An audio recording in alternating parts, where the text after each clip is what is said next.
ఈ సమస్యలను ఎదుర్కోవడానికి అవసరమైన ప్రణాళికలు సిద్ధం చేసుకోవడానికి కలెక్టర్లను ఇతర అధికార శాఖలను అప్రమత్తం చేయడం ద్వారా వర్షాకాలంలో రాబోయే సమస్యల్ని ఏ విధంగా ఎదుర్కోవాలో ఈ సమస్యలను ఎదుర్కోవడానికి అవసరమైన ప్రణాళికలు సిద్ధం చేసుకోవడానికి కలెక్టర్లను ఇతర అధికారులను అప్రమత్తం చేయడానికి ఈ వీడియో కాన్ఫరెన్స్ ఏర్పాటు చేయడం జరిగింది. ప్రధానంగా కలెక్టర్లందరికీ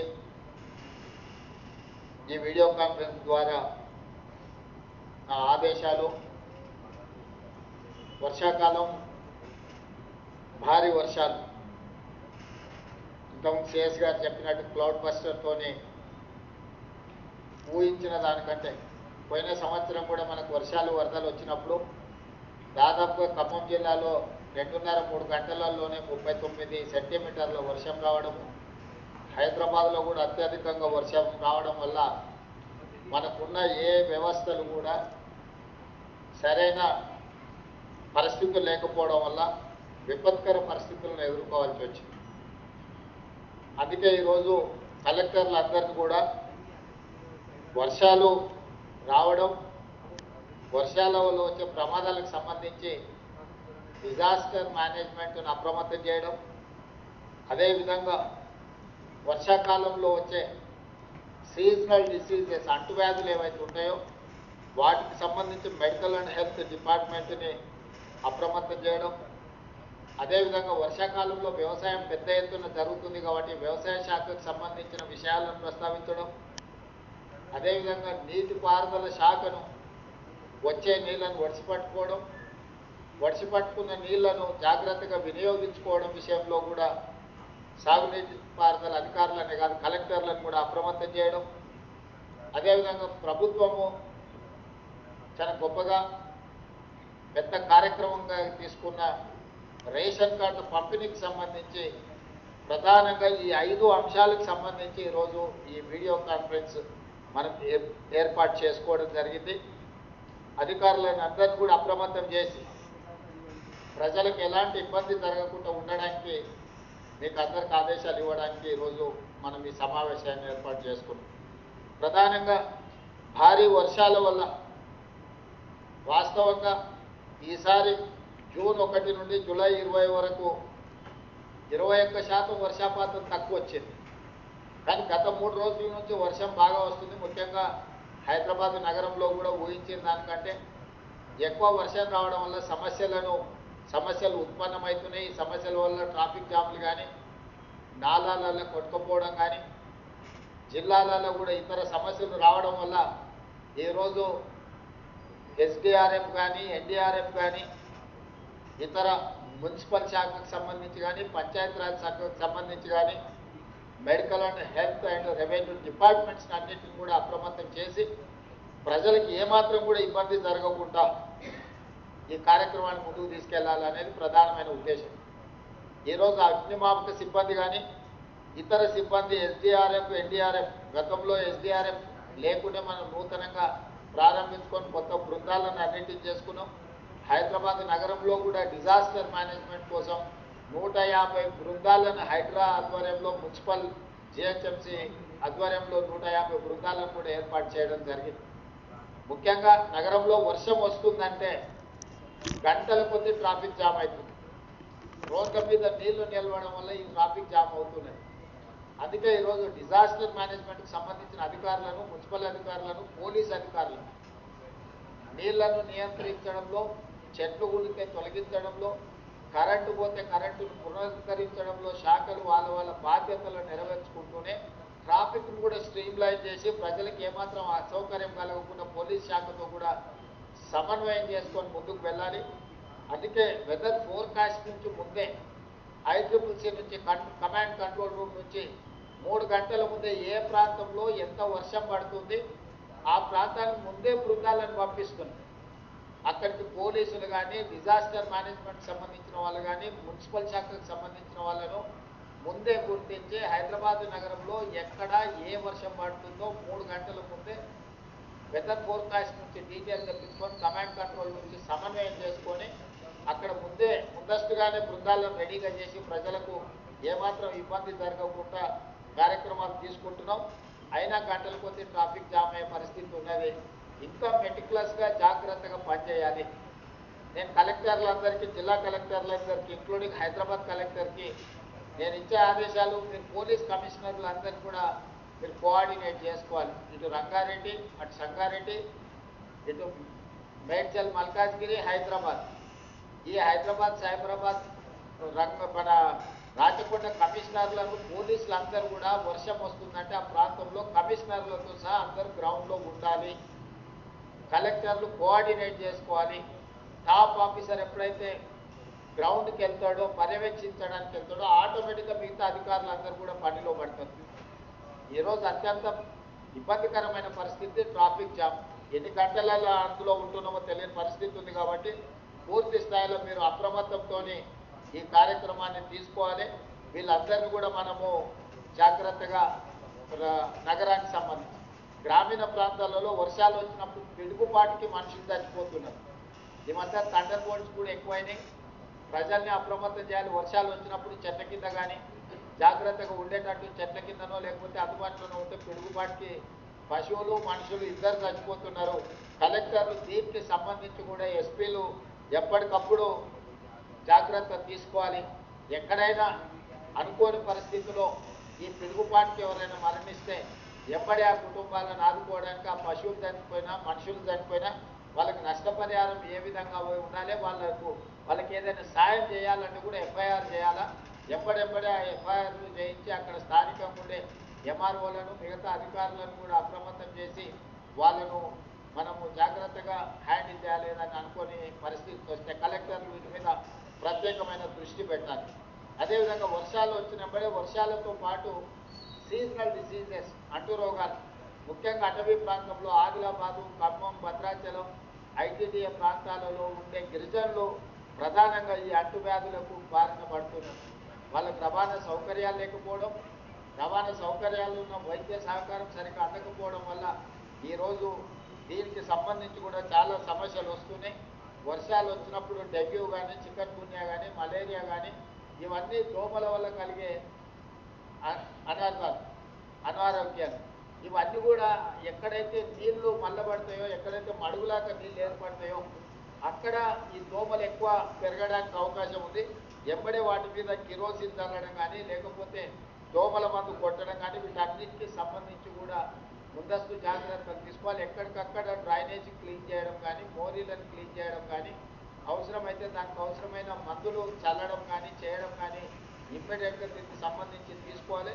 అదేవిధంగా పిహెచ్సి సెంటర్లలో, జిల్లా ఆసుపత్రుల, ఏరియా హాస్పిటల్స్లో కానీ, డిస్ట్రిక్ట్ హాస్పిటల్స్లో కానీ డాక్టర్లు అందరూ కూడా విధులలో ఉండేటట్టు చూడాలి. డాక్టర్లు ఎవరు ఆబ్సెంట్ అయినా, వైద్య సిబ్బంది రాకపోయినా కూడా ప్రజలకు అసౌకర్యం కలుగుతుంది. కాబట్టి కలెక్టర్లు పర్యవేక్షించాలి. ప్రభుత్వ ఆసుపత్రుల్లో పనిచేస్తున్న డాక్టర్లను అప్రమత్తం చేయాలి. వాళ్ళందరూ కూడా విధులకు హాజరయ్యేటట్టు చూడాలి. అదేవిధంగా వాళ్ళకు మందులు అందుబాటులో కూడా ఉండేటట్టుగా చర్యలు తీసుకోవాలి. ఈ వైరల్ ఫీవర్స్ కూడా వచ్చే అవకాశం ఉంటుంది. దీనికి సంబంధించి కూడా మనం తీసుకోవాలి. అదే పశువులకు సంబంధించిన విషయాల్లో కూడా అప్రమత్తంగా ఉండుకుంటూ వాటిని కూడా మనము ఎక్కడికక్కడ వాటి పశువులకు కూడా ఇబ్బంది రాకుండా అక్కడ కింది స్థాయిలో ఉండే వెటర్నరీ డిపార్ట్మెంట్స్ని కూడా అప్రమత్తం చేసి దానికి సంబంధించిన చర్యలు కూడా తీసుకోవాలి. వెటర్నరీ డాక్టర్లందరినీ కూడా మనం పూర్తిగా అందుబాటులోకి ఉండాలి. మీరు ఎప్పటికప్పుడు కలెక్టర్లకు నా సూచన ఒకటే, మీరు సడన్ ఇన్స్పెక్షన్లు చేయవలసిందే. ప్రైమరీ హెల్త్ సెంటర్స్ కానీ, ఏరియా హెల్త్ సెంటర్స్ కానీ, డిస్ట్రిక్ట్ హాస్పిటల్స్ కానీ మీరు కలెక్టర్లు విధిగా మీరు పర్యవేక్షించాలి. మీరు సడన్ ఇన్స్పెక్షన్స్ చేయాల్సిందే. వెటర్నరీకి సంబంధించిన దాంట్లో కూడా మీరు ప్రత్యేకంగా దృష్టి పెట్టాలి. మీకు ఏఎల్సీలు, అడిషనల్ కలెక్టర్స్, లోకల్ బాడీస్ కూడా ఉన్నారు. వాళ్ళందరూ కూడా ఫీల్డ్ మీదకి వెళ్ళాలి. ఐఏఎస్ ఆఫీసర్లు ఎవరున్నా జిల్లా పరిధిలో మీరు క్షేత్రస్థాయిలో ఆపే పర్యటనలకు, సడన్ ఇన్స్పెక్షన్లకు ఖచ్చితంగా వెళ్లాల్సిందే. సెకండ్ హాఫ్ అంతా ఆఫీస్లో కూర్చోండి. ఫస్ట్ హాఫ్ పొద్దున్నే 7 o'clock లేచి మీరు ఫీల్డ్ మీద ఎప్పుడైతే ఇన్స్పెక్షన్స్ పోతారో మిగతా కింది స్థాయి సిబ్బంది కూడా అప్రమత్తంగా ఉంటారు. వాళ్ళందరూ కూడా జాగ్రత్త తీసుకుంటారు. వాళ్ళందరూ కూడా క్షేత్రస్థాయిలో పనిలో నిమగ్నమవుతారు. కాబట్టి కలెక్టర్లకు నేను ఆదేశాలు ఇస్తున్నా, క్షేత్రస్థాయిలో మీరు ఖచ్చితంగా పర్యటనలకు వెళ్ళాల్సిందే, ఆకస్మిక తనిఖీలు చేయాల్సిందే. మన పేషీ నుంచి కూడా సీఎంఓ నుండి అధికారులకు కూడా నేను ఆదేశాలు ఇస్తున్నా. మీరు ఖచ్చితంగా మీ ఒక్కొక్క అధికారికి 2 జిల్లాలు ఇచ్చిన జిల్లా కలెక్టర్లు ఏం చేస్తుందో నివేదిక తయారు చేసి నాకు దృష్టిలో పెట్టాలి. సీఎంఓ అధికారులను సిఎస్ గారిని నేను ఆదేశాలు ఇస్తున్నా. ప్రతిరోజు కలెక్టర్ల యొక్క కార్యాచరణ 33 జిల్లాలకు సంబంధించిన కలెక్టర్లు ఆ రోజు మొత్తం ఏం చేసిందో నెక్స్ట్ డే పొద్దున నాకు రిపోర్ట్ పెట్టాలి. దాంతో ఏ కలెక్టర్ ఎక్కడ పోయిండు, ఏమైంది, ఏం సంగతి అనేది నాకు తెలుస్తుంది. కాబట్టి కలెక్టర్లను కూడా సిఎస్ గారిని సీఎంఓ నుండి అధికారులను పర్యవేక్షించమని చెప్పి నేను స్పష్టంగా చెప్తున్నా. ముఖ్యంగా అటవీ ప్రాంతంలో ఉన్న ఆదివాసీలు, గిరిజనులు ఉన్న ప్రాంతాలలో మరింత అప్రమత్తంగా ఉండాలి. హాస్పిటల్స్లలో మెడిసిన్స్ ఉన్నాయా లేవా, డాక్టర్లు అందరూ డ్యూటీకి వస్తున్నారా లేదా కూడా మీరు పర్యవేక్షించి వాళ్ళకి ఎలాంటి ఇబ్బంది రాకుండా, ఎలాంటి కష్టం రాకుండా చూడాలి. ఏదైనా వస్తే తక్షణమే ప్రభుత్వం స్పందిస్తుంది. మీ దగ్గర ఉండే కంటింజెన్సీ ఫండ్స్ నుంచి కూడా అవసరమైతే వాడుకోండి. ఏదైనా తక్కువ పడితే సిఎస్ గారికి చెప్పండి. ప్రభుత్వం వైపు నుంచి ఈచ్ కలెక్టర్ కొంత నిధులు కూడా రిలీజ్ చేయడానికి ప్రయత్నం చేస్తూ కలెక్టర్ గారు కూడా నేను ఈ సందర్భంగా ఆదేశాలు ఇస్తున్నా.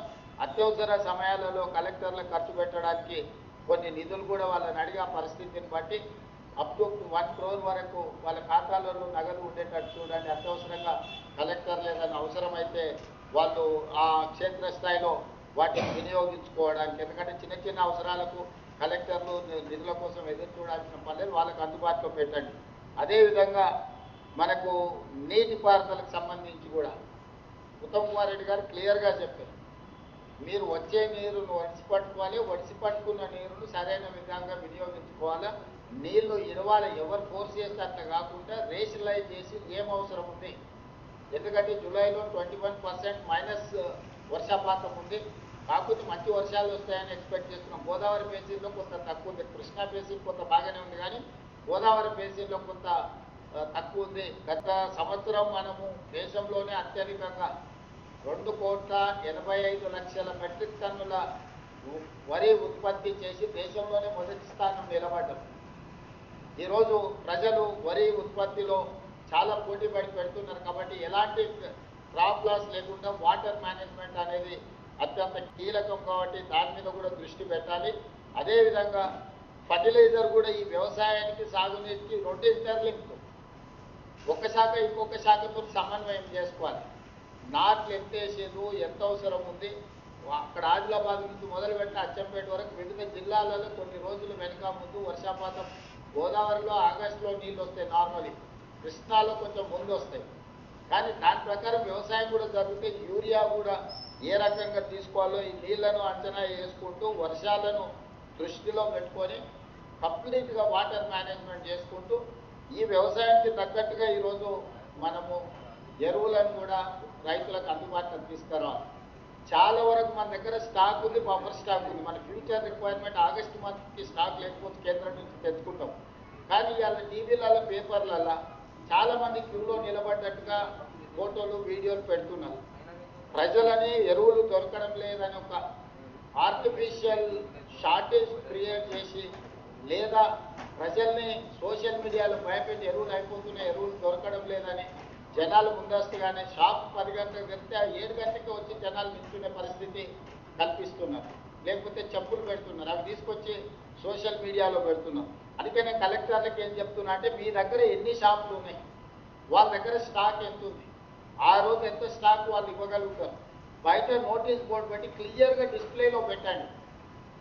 మీరు స్టాక్ ఎంత ఉందో ఆ స్టాక్ వాళ్ళతో పెట్టించండి. బయట ఖచ్చితంగా వాళ్ళు స్టాక్ ఎంత ఉంది, ఎంత అవైలబుల్ ఉంది, ఎవరు ఏం పరిస్థితి ఉన్నది, ఏమి ఇస్తారనేది ఈ ఎరువుల డీలర్లతో ఖచ్చితంగా బయట పెట్టించాలి. మీరు ప్రతి ఎరువుల షాప్ దగ్గర ఓ 2 పోలీసులను, అదేవిధంగా రెవెన్యూ సిబ్బందిని పెట్టండి స్ట్రీమ్లైన్ చేయడానికి. దాంతో నమ్మకం వస్తుంది. మీరు ఎవరు భయపడాల్సిన పని లేదు. స్టాక్ ఉన్నది, ప్రభుత్వం ఇస్తుంది, ఇప్పిస్తుంది. మీరెవరు దీంట్లో భయపడాల్సిన అవసరం లేదనేది క్లియర్గా వాళ్ళకి చెప్పాలి. కాబట్టి ఈరోజు మీరు చాలా వరకు ఎరువులు ఉన్నా కూడా పెద్ద పెద్ద లైన్లు కనిపించి షార్టేజ్ ఉందని ఒక కృత్రిమమైన వాతావరణాన్ని సృష్టిస్తున్నారు. దాని కలెక్టర్లు అప్రమత్తంగా ఎదుర్కోవాలి. మీ ప్రాంతంలో ఉన్న మీ కలెక్టర్ పరిధిలో ఎన్ని షాపులు ఉన్నాయి, ఎక్కడ ఉన్నాయి, దాని యజమానులు ఎవరు, వాళ్ళ ఫోన్ నెంబర్లు ఏంటి, అక్కడ ఉన్న స్టాకింగ్ మొత్తం మీ దగ్గర ఆన్లైన్లో ఉండాలి. అక్కడ బయట వాళ్ళకు బోర్డు పెట్టి బోర్డులో వాళ్ళతోని రాపిచ్చి ఇంత స్టాక్ ఉంది మేము ఇస్తామని చెప్పి మీరు మొత్తం డిస్ప్లే పెట్టి ప్రజలకు అందుబాటులో పెట్టాలి. దాంతో ఏంటంటే ఎవరైనా అబద్ధాలు ప్రచారం చేయదలుచుకున్నా బోర్డు ఉంటే అది జనాలకు అర్థమవుతుంది. ఇంకా యూరియా ఉన్నది లేకపోతే ఇతర ఎరువులు ఉన్నాయి, సమస్య లేదు, మేము స్టాక్ ఎప్పుడు వచ్చినా తీసుకోవద్దని. కాబట్టి బయట విజిబుల్గా వాళ్ళతోని బోర్డు పెట్టించే ప్రయత్నం చేసి ప్రజలకు ఎప్పటికప్పుడు చేయాలి. దాన్ని పర్యవేక్షించడానికి కూడా మీరు స్థానిక రెవెన్యూ అధికారులను పోలీస్ సిబ్బందిని కూడా వినియోగించుకోండి రేషన్ ఈ ఫర్టిలైజర్ షాప్ల దగ్గర. లేకపోతే ఏమైందంటే ఇది ప్రాబ్లం అవుతుంది. అదేవిధంగా ఈ ఎరువుల డైవర్షన్ మన మేము జేపీ నడ్డా గారిని కలిసినప్పుడు వారు ఒక అబ్జర్వేషన్ చెప్పింది. 20-25% ఎరువులు వ్యవసాయం కాకుండా ఇతర కార్యక్రమాలకు డైవర్ట్ అవుతున్నాయి. ముఖ్యంగా డీజిల్ దీంట్లో పొగ తగ్గించడానికి, పొల్యూషన్ తగ్గించడానికి ఈ సబ్సిడీ ఎరువులను వాడుతున్నారు, యూరియాను వాడుతున్నారని వారు చెప్పిండ్రు. కాబట్టి కలెక్టర్లకు ఈ డైవర్స్ అయ్యేదాన్ని లేదా పక్క రాష్ట్రాలు, బార్డర్ రాష్ట్రాలు, మహారాష్ట్ర సరిహద్దులో ఉండేవాటి కానీ కర్ణాటక సరిహద్దులో కూడా పోలీసులను కొంత అప్రమత్తం చేయాలి, అక్రమ రవాణా జరగకుండా. ఈరోజు ఇతర వ్యాపారాలకు కమర్షియల్లో కొనుక్కోవాల్సిన యూరియా ఈరోజు సబ్సిడీలో అగ్రికల్చర్కి ఇచ్చే యూరియాని వాళ్ళు దారి మళ్లిస్తున్నారని చెప్పి కేంద్ర మంత్రి మాకు చెప్పడం జరిగింది. తెలంగాణ రాష్ట్రంలో అంత 20-30% దారి మల్లుతుందని చెప్పి కేంద్ర మంత్రి గారు మాకు చెప్పారు. మేము నేను ఉత్తమ్ కుమార్ రెడ్డి గారు పోయి కలిసినప్పుడు. సో ఈ సందర్భంగా ఇప్పటివరకు నేను నోటీస్ చేయలేదు, అధికారులు కూడా నోటీస్ చేసినో లేదో నాకు తెలియదు. క్లియర్గా కేటగారికల్ ఇన్స్ట్రక్షన్స్ ఇస్తున్న కలెక్టర్లకి తక్షణమే వ్యవసాయాన్ని కాకుండా ఇతర వ్యాపార అవసరాలకు యూరియా ఎవరు దారి మళ్లించినా కఠినంగా వ్యవహరించండి, క్రిమినల్ కేసులు పెట్టండి. ఎవరున్నా కూడా ఎవరిని స్పేర్ చేయాల్సిన అవసరం లేదు. రైతుల కంటే మనకి ఇంకెవ్వరూ ప్రాధాన్యత కాదు. రైతులకు నష్టం జరిగే పని, రైతులకు కష్టం జరిగే పని ఎవరు చేసినా కూడా వాళ్ళని ఉపేక్షించడానికి వీల్లేదు. ఖచ్చితంగా మీరు వాళ్ళకి సంబంధించిన నిర్ణయాలు తీసుకోండి. తర్వాత ఈ యూనిట్లపై అంటే ఈ యాడ్ బ్లూ అండ్ డిఈఎఫ్ తయారీ యూనిట్లపై కూడా కఠినమైన అంటే దీంట్లో నిఘా పెట్టి వీళ్ళ మీద కూడా చర్యలు తీసుకోవాలనేది కేంద్ర ప్రభుత్వం నుంచి మనకు ఆదేశాలు ఉన్నాయి. టోల్ ఫ్రీ నెంబర్ కూడా ఉన్నాయి. టోల్ ఫ్రీ నెంబర్ను కూడా ఫిర్యాదుల కోసం ఇట్లాంటివి వస్తుంది కదా, దాని కలెక్టర్లు అందరూ షాప్ల ముందర డిస్ప్లేలో రాపించి పెట్టండి. ముఖ్యంగా బస్ స్టాండ్లలో అక్కడక్కడ కూడా అవసరమైతే ఈ ఎరువులకు సంబంధించి ఏదైనా ఉంటే ఏదైనా ఫిర్యాదు ఉంటే చేయడానికి టోల్ ఫ్రీ నెంబర్ని పబ్లిక్ ప్లేస్లలో కూడా మీరు దాన్ని కనిపించేటట్టుగా పెడితే దాంతో మనకు ఏదైనా కంప్లైంట్ వస్తే ఇమ్మీడియట్గా అటెండ్ చేయడానికి ఉంటుంది. చివరగా రేషన్ కార్డు అత్యంత ప్రతిష్టాత్మకంగా మనం కార్యాచరణ తీసుకున్నాం. మన తుంగతుర్తిలో పెద్ద ఎత్తున మనం ప్రారంభోత్సవం చేసుకున్నాం. దాదాపుగా ఇప్పటికీ రేషన్ కార్డులకు సంబంధించి మనం చాలా కార్యక్రమాలు తీసుకున్నా రొటీన్గా జరిగిపోతుంది. ఈ రొటీన్గా జరిగే దాంట్లో 7 లక్షల పైన మనం కొత్త రేషన్ కార్డులను యాడ్ చేసి 31 లక్షల మంది దీంట్లో యాడ్ అయినారు. దాదాపుగా ఇప్పుడు రాష్ట్రంలో 96,95,000 రేషన్ కార్డులు ఉన్నాయి. దాదాపుగా 3,10,00,000 మంది రోజు రేషన్ను ఉపయోగించుకుంటున్నారు. ఇంతకుముందు రేషన్ కార్డు కానీ రేషన్ షాపులు కానీ డిమాండ్ లేదు. దొడ్డు బియ్యం ఇచ్చేటప్పుడు ఎవరు పెద్దగా దాన్ని పట్టించుకొని దొడ్డు బియ్యం తెచ్చుకున్న సందర్భాలు లేవు. అదేదో బ్లాక్ మార్కెట్లోనో మిల్లర్స్ ఎవరో కొనుక్కొని